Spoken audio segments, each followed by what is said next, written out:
सरकार को एक बड़ा झटका लगा है और लैंडफिल साइट से कूड़े का कुशल निदान न होने और इससे बढ़ते प्रदूषण की समस्या पर एनजीटी ने दिल्ली सरकार पर जुर्माना लगाया है और नेशनल ग्रीन ट्रिब्यूनल ने दिल्ली सरकार पर 900 करोड़ का जुर्माना लगाया है।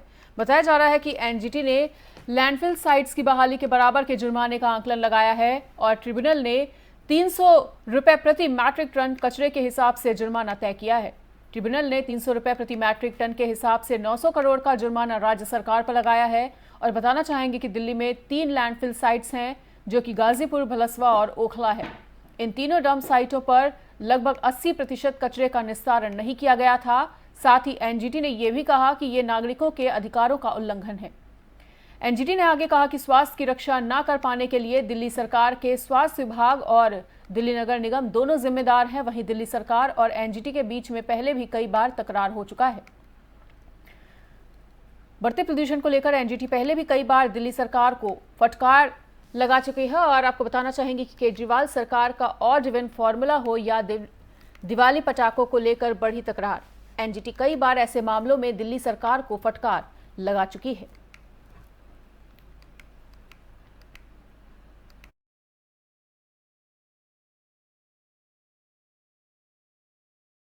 देश के कई राज्यों में इन दिनों बारिश देखने को मिल रही है और राजधानी दिल्ली में भी मंगलवार तक बारिश की गतिविधियां देखने को मिली हैं। हालांकि बुधवार को यहां बारिश से राहत रही। वहीं मौसम विभाग की माने तो अब दिल्ली में बारिश के आसार नहीं है। हालांकि दिल्ली में धूप ही नहीं निकलेगी और बादल छाए रहेंगे। वहीं कुछ राज्य ऐसे भी हैं जहां बारिश का सिलसिला जारी रह सकता है। तो वहीं यूपी के कई जिलों में अभी भी बारिश का दौर जारी है और उत्तर प्रदेश में भारी बारिश के चलते कई जिलों में बाढ़ जैसे हालात बने हुए हैं। कई किसानों की फसलें तबाह हो गई हैं और आज यूपी की राजधानी लखनऊ में बारिश के आसार नहीं है। लखनऊ में आज न्यूनतम तापमान 22 डिग्री और अधिकतम तापमान 30 डिग्री दर्ज किया जा सकता है। वहीं गाजियाबाद में भी आज बारिश नहीं होगी। आज न्यूनतम तापमान 22 डिग्री और अधिकतम तापमान 30 डिग्री दर्ज किया जा सकता है। और मौसम विभाग की ओर से दी गई जानकारी के मुताबिक तमिलनाडु और रायलसीमा में अगले 4 दिनों तक भारी बारिश हो सकती है। कर्नाटक के कुछ हिस्सों में आज भारी बारिश हो सकती है। वहीं पश्चिम बंगाल, झारखंड, ओडिशा, तेलंगाना और पूर्वोत्तर भारत में हल्की से मध्यम बारिश के साथ 1 या 2 स्थानों पर भारी बारिश हो सकती है। हिमाचल प्रदेश, उत्तराखंड में भी आज कुछ इलाकों में बारिश देखने को मिल सकती है।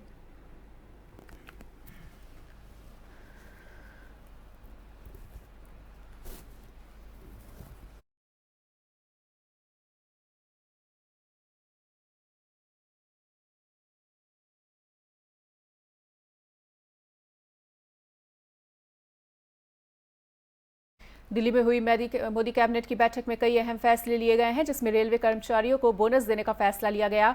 कैबिनेट की बैठक के बाद केंद्रीय मंत्री अनुराग ठाकुर ने बताया कि रेलवे कर्मचारियों को 78 दिनों का बोनस दिया जाएगा और उन्होंने कहा कि रेलवे के 11,27,000 कर्मचारियों को 1,832 करोड़ रुपए का प्रोडक्टिविटी लिंक्ड बोनस दिया जाएगा और इसकी अधिकतम सीमा 17,991 रुपए होगी।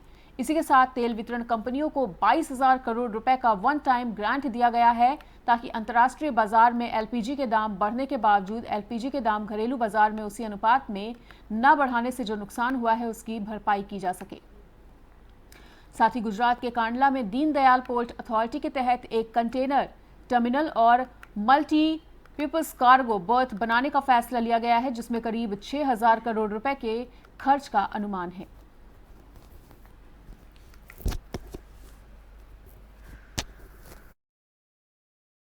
माननीय प्रधानमंत्री श्री नरेंद्र मोदी जी की अध्यक्षता में आज कैबिनेट की बैठक हुई, जिसमें कुछ निर्णय लिए गए हैं। पहला निर्णय, रेल विभाग के 11,27,000 कर्मचारियों को हर वर्ष दशहरे और पूजा के अवसर पर प्रोडक्टिविटी लिंक्ड बोनस दिया जाता है और इस बार 11,27,000 एम्प्लॉयज़ को 1,832 करोड़ रुपए का ये इंसेंटिव दिया जाएगा, बोनस दिया जाएगा, जो 78 दिन का बोनस होगा और 17,951 रुपए जो है ये मैक्सिमम की लिमिट रहेगी, जो 78 दिन के लिए है।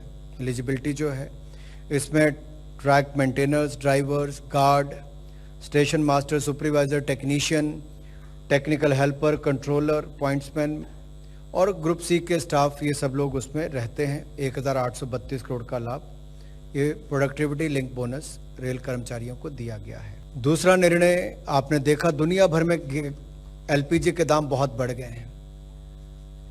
कुल मिला के देखा जाए लगभग 300% दाम दुनिया के कई देशों में एलपीजी के बढ़े हैं। जहां एक और भारत सरकार ने मुफ्त अनाज देने का काम भी किया था, मुफ्त वैक्सीन देने का काम भी किया, वहां पर साथ ही साथ किसानों के ऊपर बढ़ते हुए खाद के दाम के भी बोझ नहीं पड़ने दिया।